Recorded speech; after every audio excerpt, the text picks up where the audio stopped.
Today we have in the studio Dr. K.M. Sreekumar, well-known rationalist and campaigner against the Endosulfan myth. So I wanted to start by thanking Dr. Sreekumar for taking the time to speak with us today. My name is Amber, and I am joined by Preeti.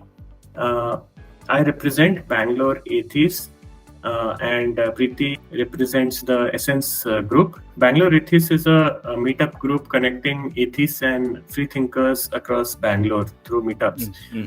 And we also maintain a YouTube channel where we conduct interviews with prominent rationalists from across India, like yourself, sir.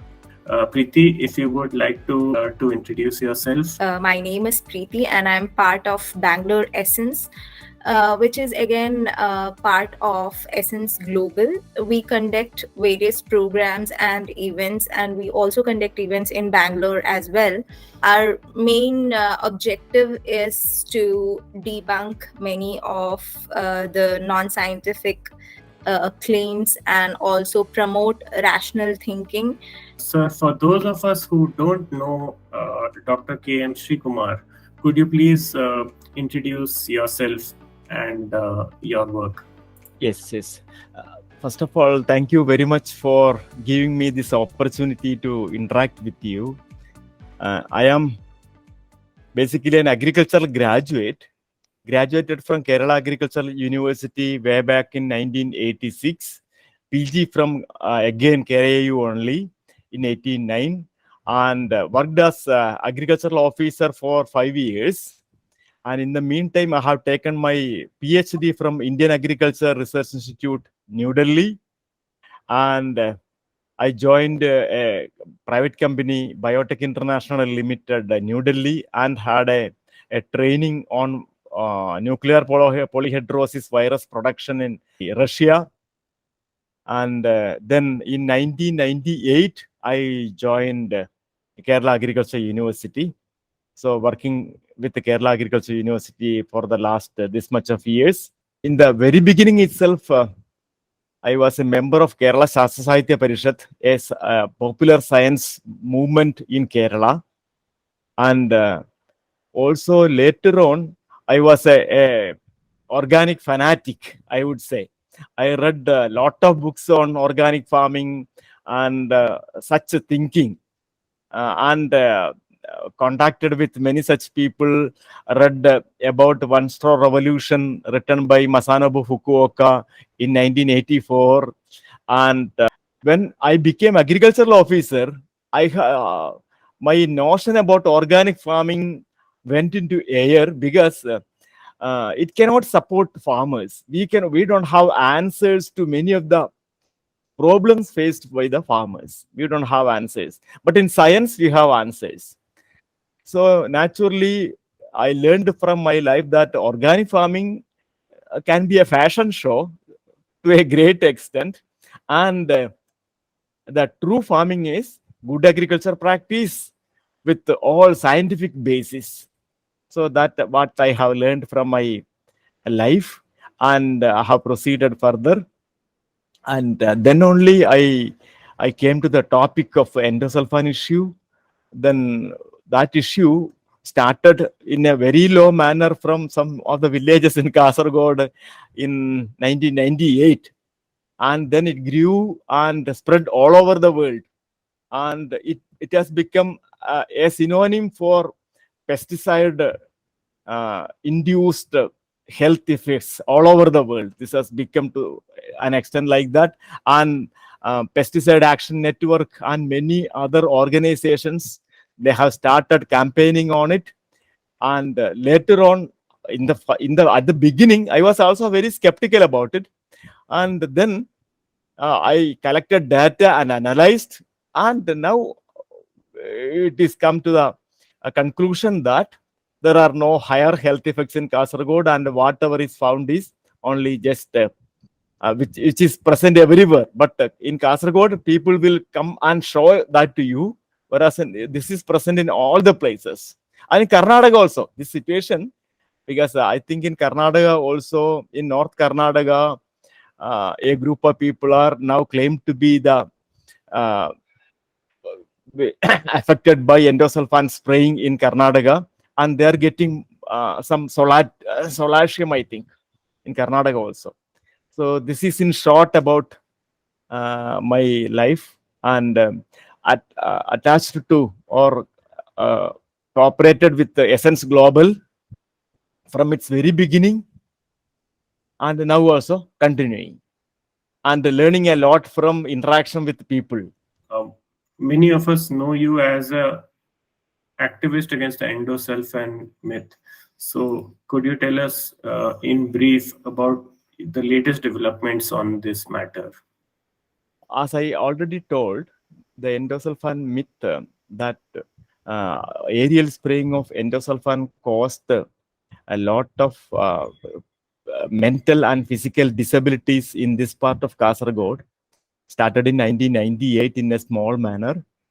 And at the beginning, people were not very much associated with it. But later on, when in 2010, the government decided to give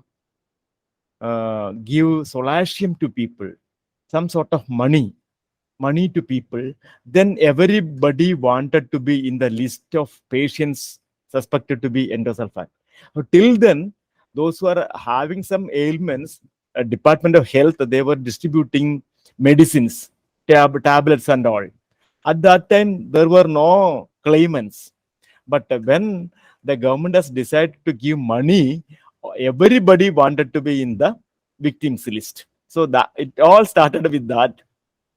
And in 2002, NIOH, National Institute of Occupational Health, compared two villages, one sprayed village and other unsprayed village. Sprayed Padre compared with unsprayed Minja, and found that some of the diseases are of higher prevalence in the sprayed village.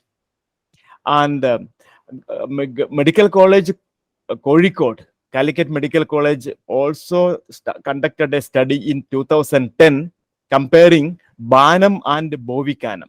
Banam, an unexposed village, and Bovikanam, an exposed village, and they have compared the health indices of these two.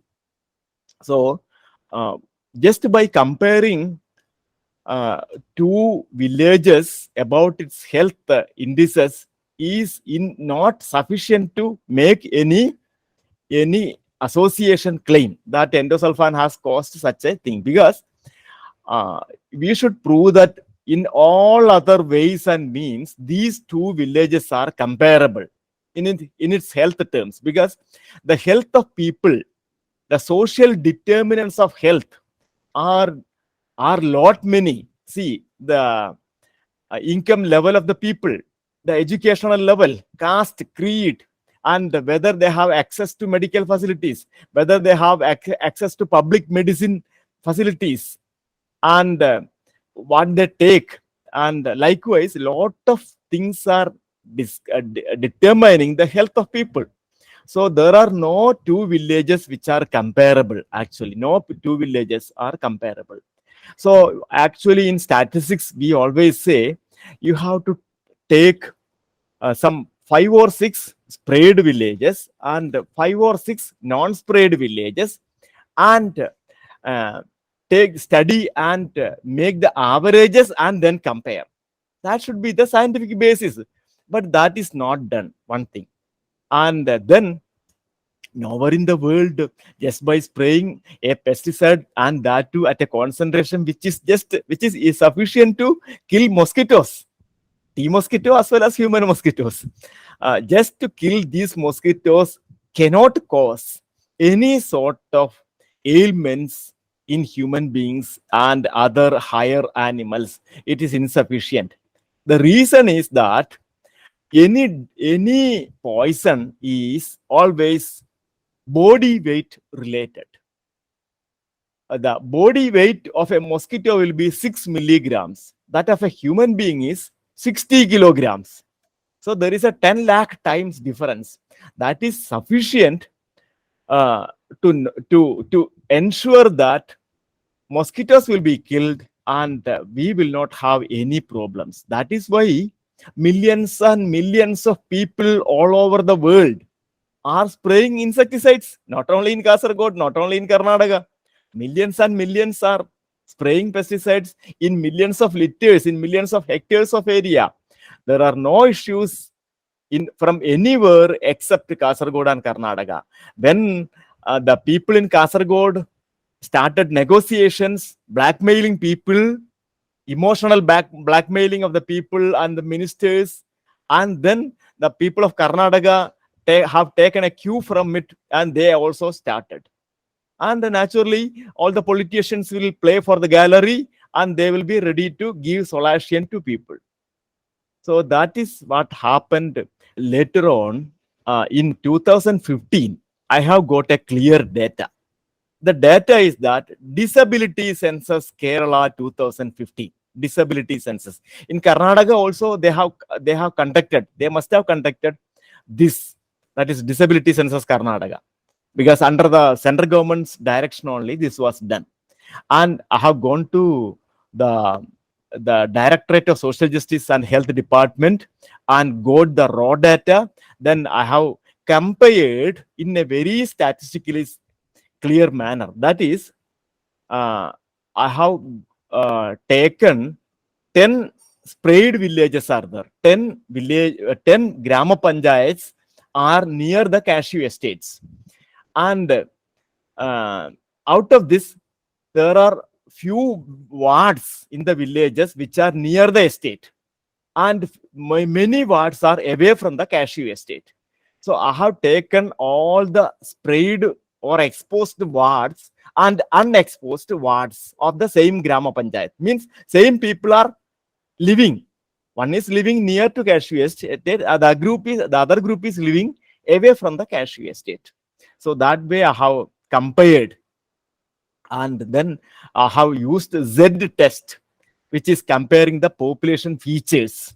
So the sprayed or exposed population is compared with the unexposed population and found no difference. Then I have compared the sprayed Grama Panchayats in total with unsprayed Grama Panchayats. There is no difference.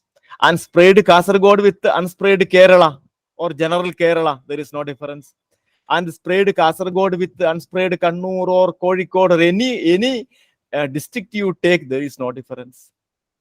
So whatever we see in Kasargod is a very clever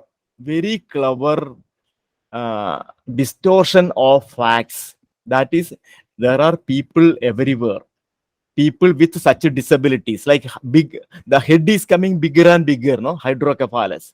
That is there in Bangalore also. That is there anywhere in India. There is a prevalence for that.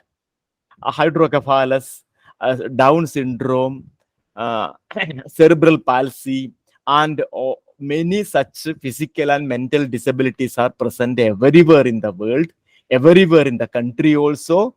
But in Kasargod, there are a group of mafia persons who will be collecting these people and make a strike before the collectorate, before the chief minister's residence, before the legislative assembly complex. There are a mafia people, group of mafia people. But such a mafia people are not there in Bangalore or in other parts, say Kozhikode or Kannur. Such mafia people does not exist. So here in Kasargod, people will get attention and everybody will think that, oh, there are very high prevalence in Kasargod. That is it. So I would say that our weakest sense is statistical sense. For cause-effect relationship, especially about an environmental toxin, the best thing is that Hill's criteria. Austin Bradford Hill, a statistician, he established a criteria for any environmental toxin. So this criteria, there are many things in that.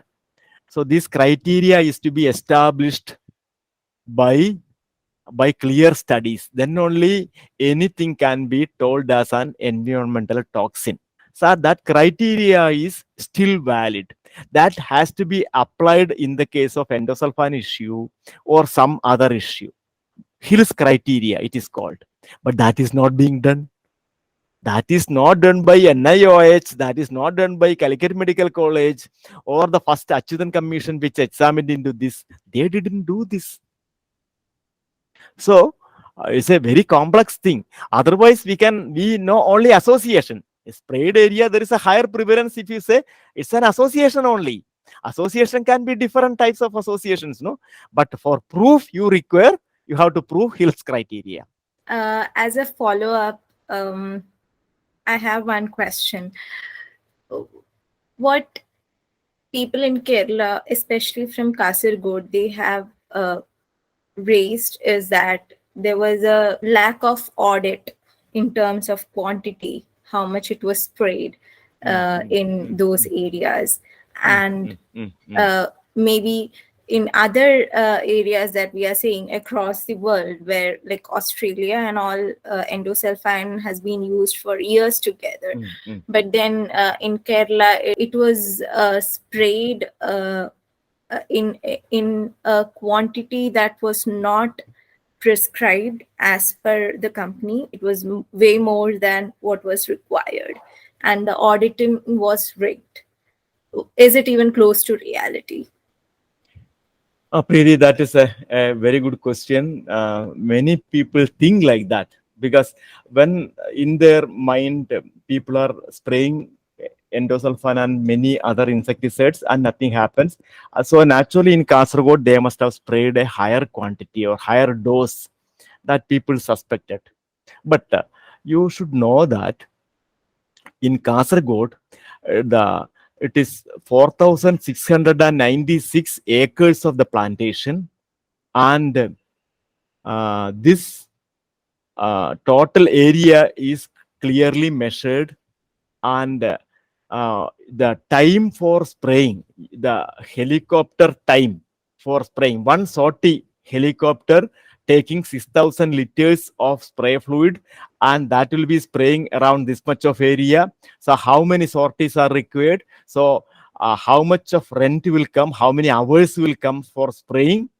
And how much quantity of endosulfan is required for 1 round spraying? For 2 round sprayings, how much is required? Everything is already calculated and standardized. So as an organization, Plantation Corporation of Kerala is a sister organization of agricultural department, which has got 3 types of audit. One is local fund audit, the other is internal audit, and the other is accountant general's audit. 3 audits are there, and everything is very clear how much, only that much quantity can be purchased, that much of rent can only be given to the helicopter people. And also if a higher quantity is sprayed in one estate, we cannot have sufficient endosulfan to cover the other estate. When the other estate is not covered clearly, the flowers produced will be burned because of tea mosquito bug attack. There will be burned appearance, and then nobody will come forward for taking the quotation of harvesting, because in PCK laborers are of very less number, and the complete estate will be auctioned for harvesting, auction to other outside people for harvesting. So if I want to take an estate to auction an estate, I should see that it is well flowered. The flowers are not burned. That means there should be flowering, and then there should be endosulfan spraying so that the flowers will turn into fruits and I will have an assured income. Then only I will come and auction that estate. So if the estate is not covered with endosulfan, people won't take it. So every manager will see that their estate is completely covered. So then actual quantity can only be used. They cannot purchase higher quantity. And remember that we cannot kill mosquito 2 times. So that way, that is what being spread, I think, as a news from mouth to mouth, that is being spread. I have published a paper in Economic and Political Weekly in October 2021 issue last year. People can look at it. People can compare. Then people can think about the emotional blackmailing that is being done in Kerala. Emotional blackmailing. So now here in Kasargod they are switching over to another strike, that is by Dayabhai, that is Kasargod require aims. All India Institute of Medical Sciences, because center has a plan to establish one aims in Kerala. So here there are a lot of endosulfan affected people, and Kasargod require an aims. That is the argument now put forward by the Endosulfan Piditha Munnani and lot of other people. See, in Kasargod, in the name of endosulfan, 500 crores have been spent. That is sufficient to establish 5 aims. So that much of money has already been spent on various aspects, especially giving assistance to people and writing off their loans. So people have taken another story, a second story to their house, and some of them have purchased new cars because they are getting 5 lakh rupees. No, the Supreme Court has ordered that, and the government out of nothing they have given 5 lakh rupees to each and every person of the so-called victims. And these doctors, the so-called expert doctors, I would say, they have classified every disease as endosulfan generated or endosulfan caused. Say knee pain. If you come to Kasargod, you will be in the list. You have a knee pain, and a tooth pain, a chest pain. You have high sugar, a high BP. Everything, more than 100 types of diseases are classified as endosulfan diseases, and people are getting solatium. People are getting different types of assistance. All the administrators and politicians know these things, but they cannot speak. They have to make a learned ignorance like feeling. They don't know. Actually, that will. But this government of Kerala did not give my paper in the Supreme Court.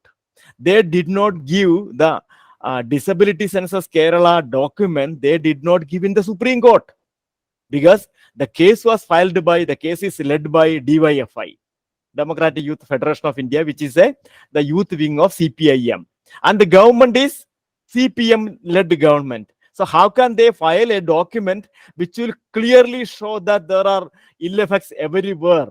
People are there all over the state. That is sufficient to convince the Supreme Court.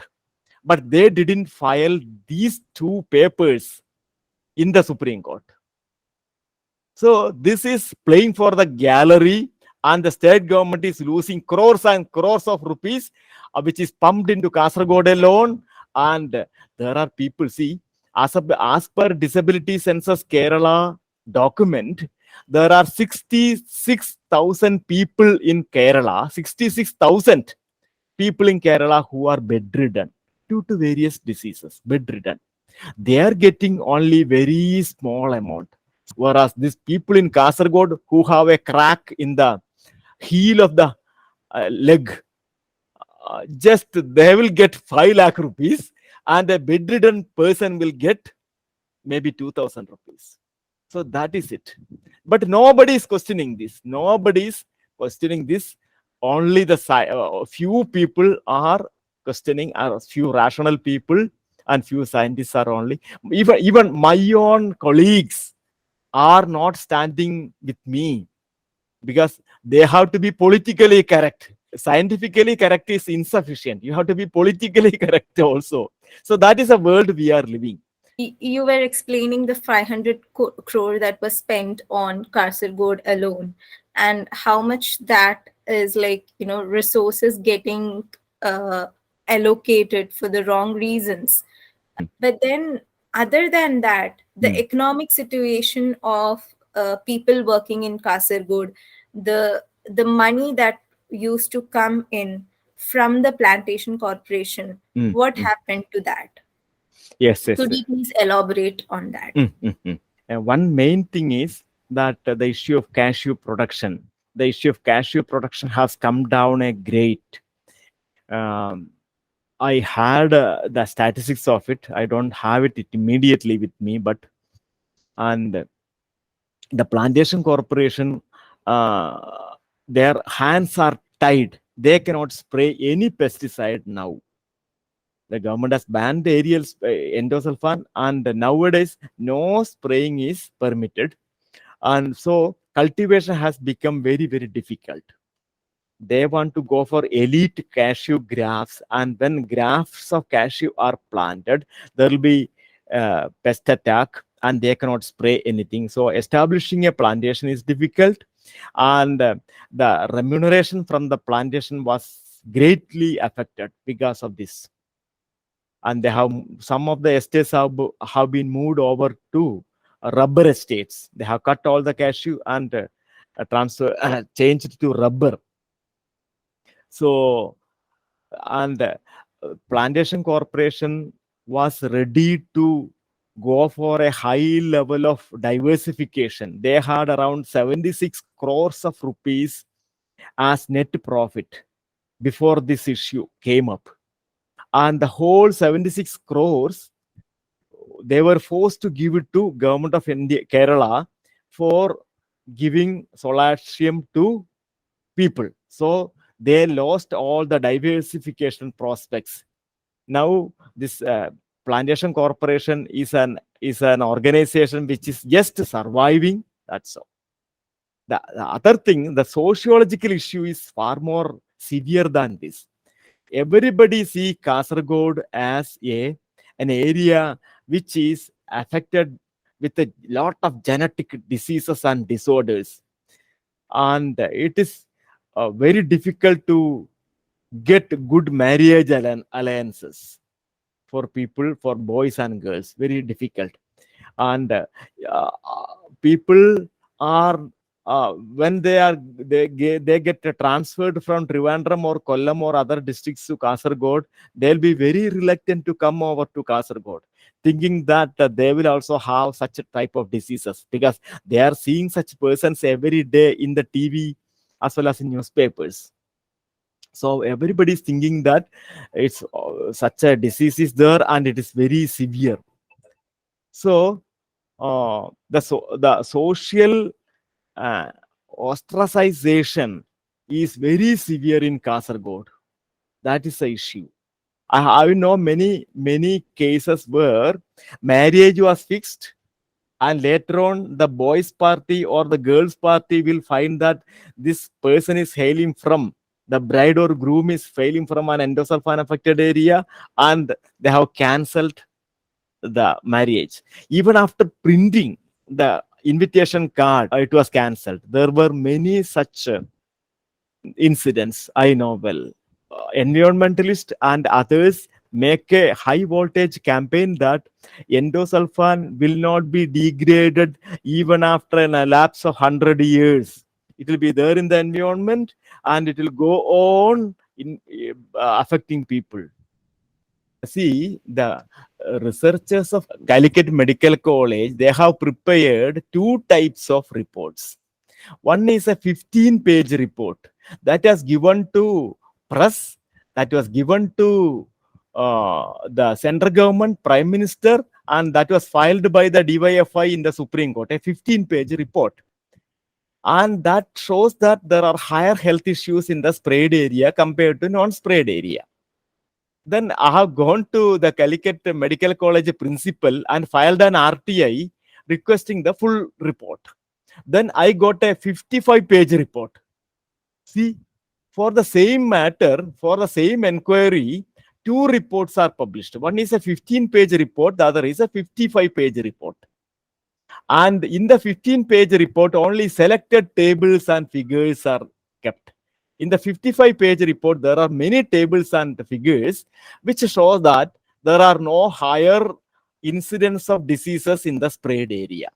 In one of the tables, one column was deleted. That column is present in the 55-page report, but the entire column is deleted in the 15-page report. How beautifully they create such a report. So it's what should we say? That shows the research ethics and standard of the researchers of Calicut Medical College. I am very sorry to say this in public, but that is the truth. I have written an article in Vijnana Kairali about it. Nobody, no newspaper or no popular journal or magazine was taking this article. Nobody, all the media obfuscated the truth. They don't want to bring out the truth. They didn't take up this story, this issue, this fact. They didn't take up. So it is media activism also equally. It's media activism also. Even now, my paper, which shows that there are no issues, is not published by or not given prominence by any of the newspapers, whether it is Malayalam or English in Kerala. You anticipated one of the question I was about to ask, which is that when it comes to misinformation, are journalists and news anchors making things worse by publishing or disseminating stories without doing proper research? And also, when the story turns out to be false, they don't do a follow-up article to clarify that there was an error in the earlier story. Some of the blame lie with journalists for all the misinformation that is going around. So is there a bias among journalists and news anchors to pick up certain stories and ignore others? And does that contribute to misinformation? There is always they will be looking for stories which have a news value. They say news value means something like, say, endosulfan issue or some other, say, pesticides or modern farming is causing all environmental havoc, and modern medicine is making some problems. Like everywhere, they'll be looking for such stories, and such stories will give prominence to the paper as well as for the writer. And and there will be media activism also in Kasargod. What I am seeing is that few panchayats are designated as endosulfan affected, whereas in the nearby panchayat there will be people with the same type of disease. So then they will start writing for this endosulfan, why you are looking at the borders, why borders limiting people from getting assistance. They will be, and finally the government will budge, and the government will give solatium to such people also. Then next day newspapers will say that it is the effect of our paper. The government has decided to give assistance to this patient also. Our effect. Likewise, they will come with special effect. I wanted to know, sir, are there any other issues in the domain of rationalism and scientific temper with which you are associated, other than the endosulfan issue? Okay, another field is organic farming. Organic farming, see, it's like I would say it's a fashion show, but the fashion show is grabbing the headlines and the media, and the original farming is not given due credit and importance. So that is where I used to expose things. Only 1% of the area is under organic farming in the world.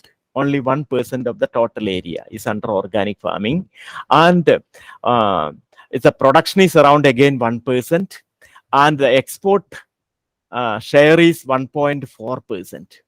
But when we read newspapers, we feel that around 90% of the area is under organic farming. If we feel like that, so such again the journalists and other people make such things. So that also I expose. And the other thing is with regard to that high levels of pesticide residues in our fruits and vegetables, and don't take any fruits and vegetables, don't give it to your children, because they will have the all sort of health issues. Such is the, and go for organic products and organic go get it from organic outlets in the city, and which will be costing around 3 or 4 times higher, as again a cheating of the public. That is another thing. And also organic certification for the farmers.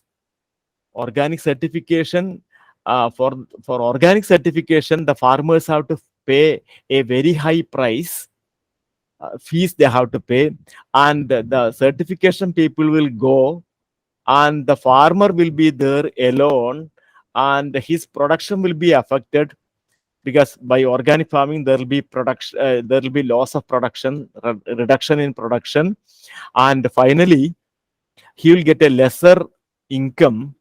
And the agency, certifying agency, will not connect the farmer to an export agency, so that he will get a premium price. So farmer will get more poor. The farmers are the poorest people in the country, and they'll get more poor because of such certification, unless it is connected to a high income market or so.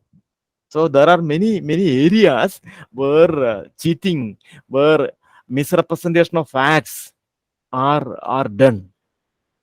In general, I think we can see like a rising trend in irrational beliefs, especially among educated people, like people who have finished college and university from elite institutions.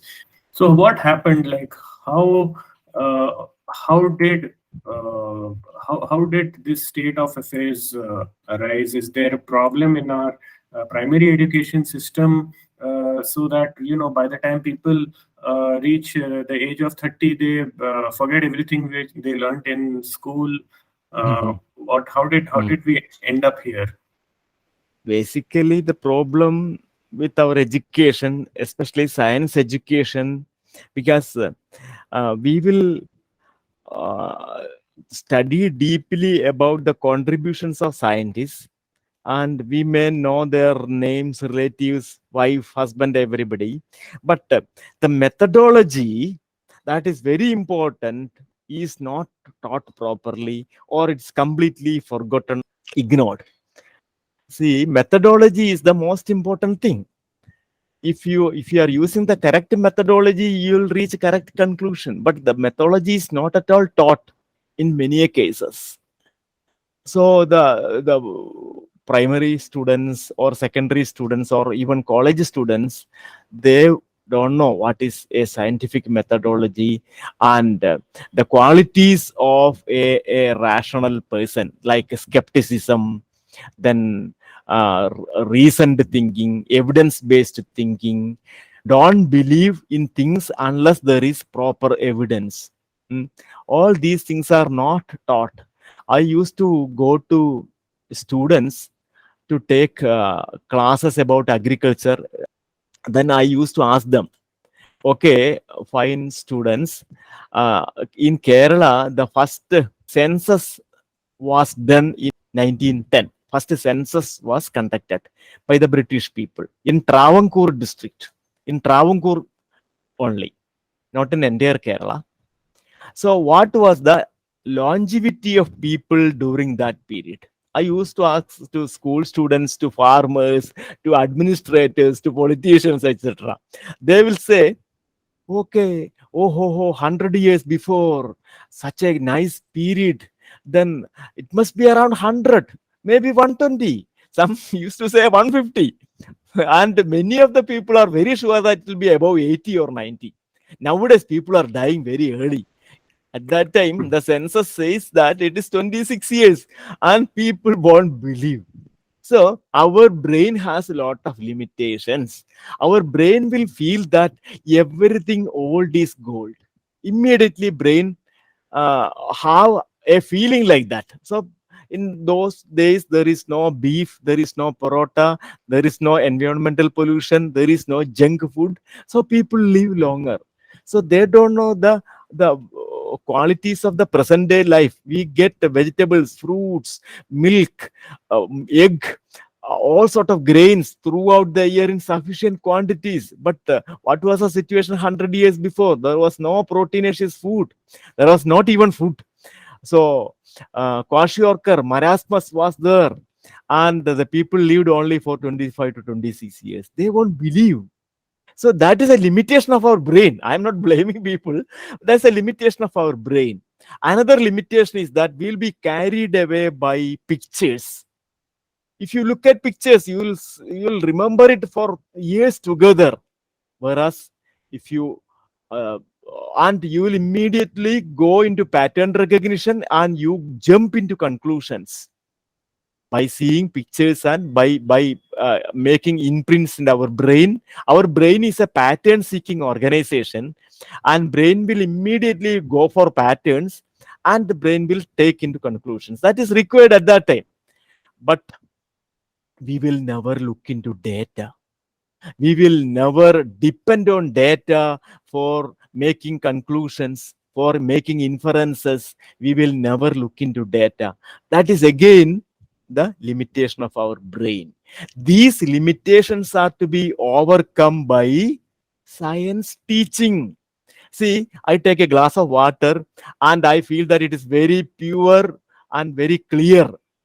And again, but upon looking into the microscope, I will see that lot of salmonella, and salmonella I have counted, and it is 10 raised to 7. I am very sure that if I drink it, I'll have diarrhea.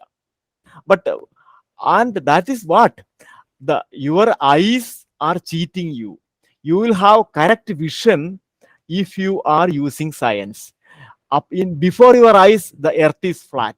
Before your eyes, sun is moving and we are static. So the our limitations are overcome by science. There are a lot of limitations to us, and that can only overcome by science alone. That is not taught in the classes, in the young classes. The limitations of our brain is not taught. Everybody feels that I am very intelligent. I am very, very intelligent, but we are all emotional. 100%, maybe 99% emotional and 1% rational. So again, a limitation of our brain. But that is not taught in the class. That is not given as a cue to the young people so that they will try to overcome it. That is not taught.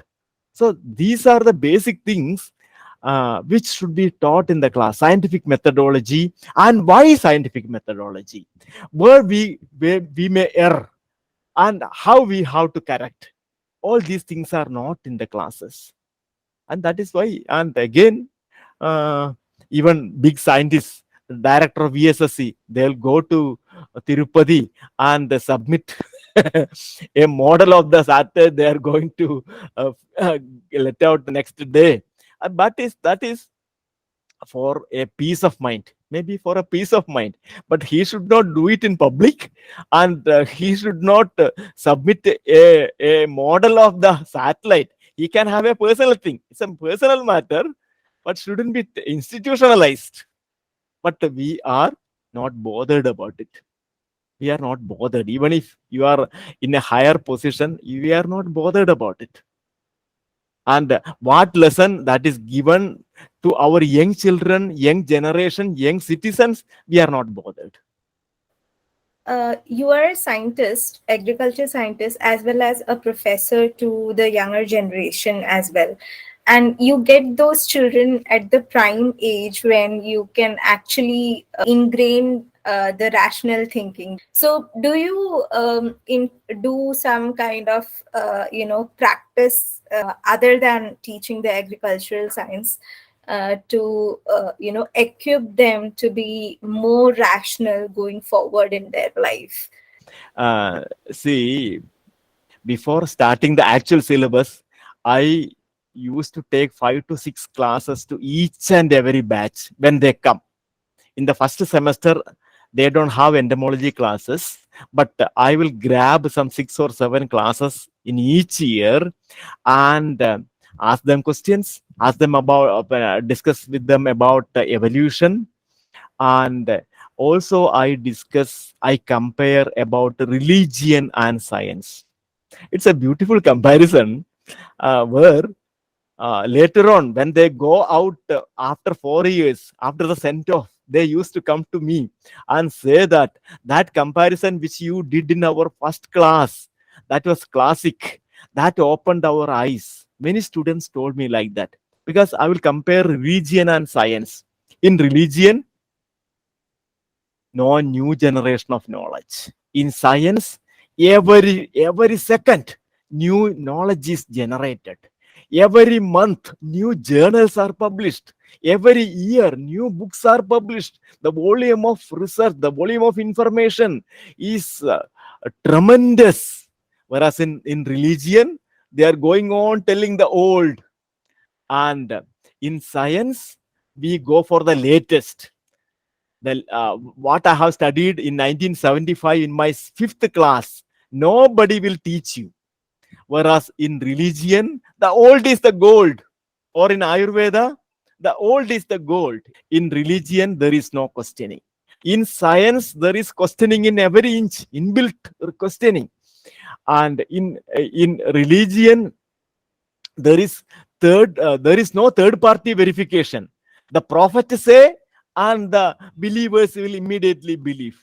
In science, here a prophet is there, followers are there, and a third party is also there. A third party will examine everything. So likewise, lot of differences are there between religion and science. And when do you compare between these two?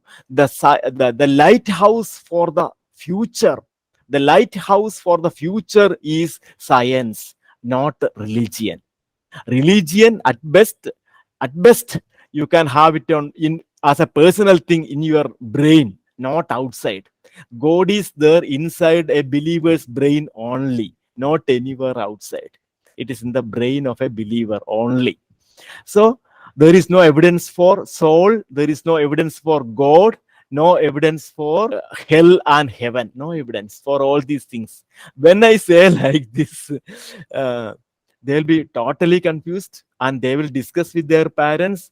And previously, one student told me that previously, when atheist people discuss such things with them, the parents say these people, atheist people, are not good people. They are very bad people, dirty people, bad people. You don't believe them.